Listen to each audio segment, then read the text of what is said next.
Wanita cantik ini pun ditelepon untuk segera datang ke kantor kementerian karena kondisinya mendesak. Sarah pun langsung bersiap untuk pergi ke sana. Singkat cerita, Sarah pun sampai di kantor kementerian. Ibu Menteri Sabila meminta Sarah sebagai jurnalis senior yang akan masuk ke dalam kantor media Bangla. Namun Sarah tidak mau menerima begitu saja.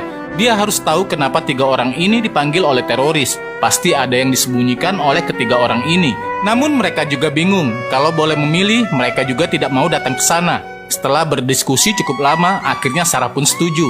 Tapi dia melakukan ini bukan untuk para menteri-menteri yang korup itu, melainkan untuk para sandera yang tidak bersalah. Tidak butuh waktu lama, mereka berempat pun sampai di lokasi. Sebelum masuk, Fahad memberikan arahan kepada Sarah. Sarah juga diminta mencari informasi sedetail mungkin soal alasan para teroris itu menyandra banyak orang. Sarah juga dipasang kamera pulpen agar polisi bisa memantau semua keadaan di dalam kantor.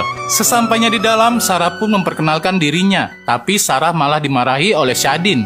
Dia beranggapan kalau Sarah bukanlah wartawan senior. Setelah melihat keberanian Sarah, dia pun akhirnya tertarik, guys. Di sini Sadin meminta si Sarah untuk melepaskan jaket anti peluru dan benda-benda yang tersembunyi. Sadin juga meminta pulpen kamera yang disembunyikan oleh Sarah di kantong bajunya.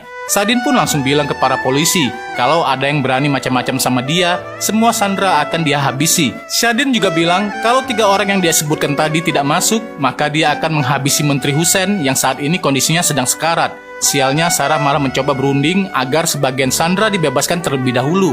Hal itu pun membuat Sadin marah dan hampir saja menghabisi Sarah.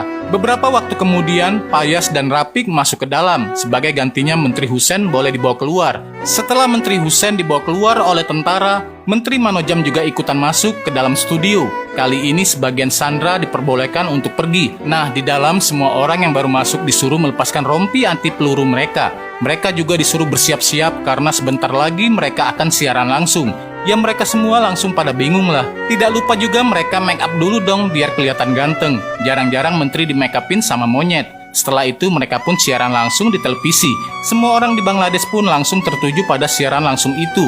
Ketika Sadin masuk, Payas pun langsung disuruh berdiri. Tapi ngeheknya si Payas malah dikasih kursi kondangan. Tentu saja Payas tidak mau duduk di sana karena dia itu pemilik dari media ini. Masa iya sih dia disuruh duduk di kursi kondangan? Sempat terjadi rebutan kursi di antara 3 orang itu.